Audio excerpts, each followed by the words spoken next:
নমস্কার, কেমন আছেন সবাই? ব্লগ বাই পূর্ণিমা আরেকটি ব্লগে আপনাদেরকে স্বাগত।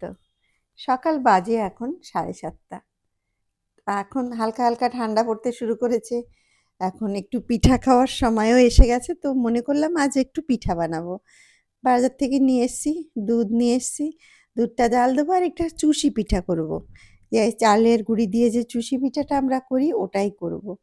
তো ভীষণই খেতে ইচ্ছা করছে। হালকা, হালকা ঠান্ডা বেশ হাওয়া দিচ্ছে সকাল থেকে দেখছি। ছাদ বাগানে গিয়েছিলাম। তো সকালে এত ঠান্ডা হাওয়া দিচ্ছে, তো এই ঠান্ডা পড়তেই তো শীতের মরশুমেই তো আমরা সমস্ত পিঠা খেতে শুরু করি। তো বানাই আরকি। তো আজ মনে হলো একটু চুষি পিঠা করব। আর নিয়ে এসেছি একটু মাটন। মাটনটা একটু রান্না করি। এদিকে পিঠাটা মিষ্টির সঙ্গে একটু ঝাল, ঝাল কিছু খাওয়ার পরে পিঠাটা খেলে বেশ ভালো লাগবে। তো যার জন্য একটু মাটন রান্না করব ছেলে-মেয়ের পছন্দের। আর এই যে দেখুন এটা কি বলুন তো? এটা হচ্ছে চুই ঝাল। এই চুই ঝালটা আমরা সবাই হয়তো চেনে না, যারা চেনেন না তারা দেখুন, এই যে চুই ঝালটা এটা মাংসের মধ্যে দিলে মাংসের স্বাদটা আরো অনেক গুণ বেড়ে যায়। এটা গোলমরিচ যেরকম একটু ঝাল, এটাও এরকম ঝাল লাগে। এটা খেতে বেশ ভালো লাগে চুই ঝালটা, আর এই মাংসের টেস্টটা অনেকটা বেড়ে যায়। যারা পূর্ববঙ্গের মানুষ তারা সবাই এটাকে আশা করি চেনে। তো অনেকেই আবার চেনে না। তো এটাকে বলে চুই ঝাল। চুই ঝালটা আমি বনগাঁ থেকে নিয়ে এসেছি। আমাদের এখানটায় পাওয়া যায় না। অনেক দূর থেকে নিয়ে এসেছি বনগাঁ থেকে। তো কলকাতাতে এটা পাই না আমি।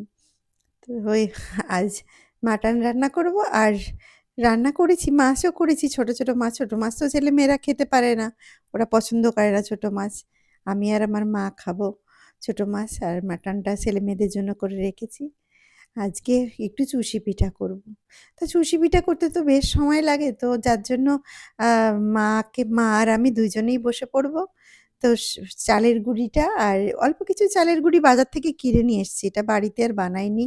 অন্যান্যবার মিক্সিতে গুঁড়ো করে নিই চাল। তো এবার আমি বাজার থেকে চালের গুঁড়ো কিনে নিয়ে এসেছি।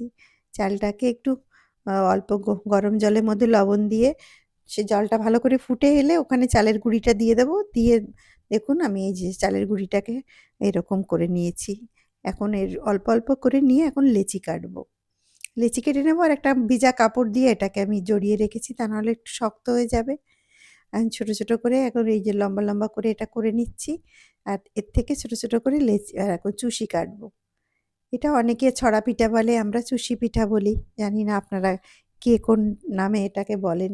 তা আমরা চুষি পিঠা বলি এটা। ছোট, ছোট করে সিমুই দেখুন ছোট, ছোট করে কাটছে মা এরকম করে। তা এটা বেশ খেতে ভালো লাগে দুধের সঙ্গে। এখন পাটালি গুড়, খেজুরের গুড় গত বছরের গুড় আমার ঘরে রয়েছে। আবার তো এবছরে এখন ঠান্ডা পড়লো, আবার আস্তে, আস্তে তো খেজুরের গুড় আর পাটালি গুড় পাওয়া যাবে। আমি গত বছর অনেকটা গুড় কিনে রেখেছিলাম। সেই গুড় আমার রয়েছে, ফ্রিজে রেখে দিয়েছিলাম। তো সেই গুড় দিয়ে আজ এই চুষি পিঠাটা বানাবো। তো মা অনেক কাটছে, অনেকটা এখানে ৫০০ চালের গুঁড়ি রয়েছে। ৫০০ চালের গুঁড়িতে অনেকটা পরিমাণ হয় চুষি পিঠা। আর ছাঁচের পিঠা করলে বেশি হয় না। তো যেহেতু অল্প গুঁড়ো এনেছি সে কারণে আর ছাঁচের পিঠা করতে যাইনি আরকি। এটা চুষি পিঠা করব আজ।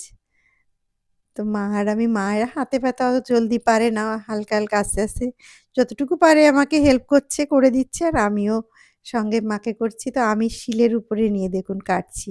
এতে করে কাটতে জলদি, জলদি হয়। শিলটা নড়ে না, শক্ত হয়ে থাকে, যার জন্য শিলে পরে এরকম চুষি কাটতে আমার খুব সুবিধা হয়। এই দেখুন কত সুন্দর চুষি কাটা হয়ে গেল। এরকম লম্বা, লম্বা লেচি মা করে দিচ্ছে, আর আমি ছোট, ছোট করে এরকম চুষি কেটে নিয়েছি। আর ফ্রিজে যে পাটালি গুড়টা ছিল, এই যে গুড়টাকে একটু নোড়া দিয়ে ভেঙে নিয়েছি। এখন এই যে দুধটা ভালো করে জাল দিয়ে নিয়েছি। একটু এলাচ দানা আর তেজপাতা দিয়েছি। এর মধ্যে গুড়টা দিয়ে দিলাম, পাটালি গুড়। এখন চুষিগুলো দিয়ে দেবো এর মধ্যে। এটা খেতে বেশ ভালো লাগে শীতের দিনে। আর আজ বানালে কাল তো আমার আরো বেশি ভালো লাগে। সারারাত থাকবে, পরের দিন এটা পিঠাটা খেতে দারুণ লাগে। ৫০০ চালের গুঁড়িতে বেশ অনেকটা পরিমাণই হলো চুষি পিঠা। তো ছেলেমেয়েরা আজকাল একদমই মিষ্টি খেতে পছন্দ করে না। তো ওরা আমার মেয়ে আর ছেলে একদমই পছন্দ করে না খুব একটা পিঠা পায়েস। শুকনো যদি মিষ্টি পিঠা যদি অন্য ভাপের পিঠা করে দেওয়া হয়, ছাঁচের পিঠা ওইটাই বেশি খেতে পছন্দ করে। তো কখনো, কখনো তো আমরা এটা একটু আমাদেরও তো ভালো লাগে। আমার আর আমার মায়ের খুব ভালো লাগে এটা। তো বাড়িতে আরো সবাই রয়েছে, স্টাফরা রয়েছে নিচে। মেয়েরা ছেলেরা অনেক, ওদেরও সবাইকে অল্প অল্প করে একটু দেবো। আর সবাইকে দিয়ে খেতে খাওয়ার মজাটাই আলাদা। তো আর প্রথম যেহেতু বানাচ্ছি, শীতের প্রথম বানাচ্ছি এই পিঠা। আর কিছুদিন পর তো আবারও ছাঁচের পিঠা, তেল পিঠা বা নানান রকমের পিঠা, পাটিসাপটা পিঠা সবই করব। আর পিঠা করতে আমার বেশ ভালো লাগে। খেতেও বেশ ভালো লাগে। শীতের সময় হালকা হালকা ঠান্ডায় পিঠা করব। আর এটা একটা বেশ মজার। তো ছেলে মেয়ে আজকাল একদমই এরা পছন্দ করে না পিঠা পায়েস। তো যাই হোক, আগে বানিয়ে বানিয়ে নিলাম, দেখুন অনেকটাই হলো। আরো আগে একবার দুটো জায়গায় তুলে রেখেছি। তো আজকের মতন ব্লগটা আমি এখানেই শেষ করছি। সুস্থ থাকবেন, ভালো থাকবেন। আমার ব্লগটি ভালো লেগে থাকলে প্লিজ একটি লাইক কমেন্ট করে আমার চ্যানেলটি সাবস্ক্রাইব করবেন, সঙ্গে থাকবেন। বাই।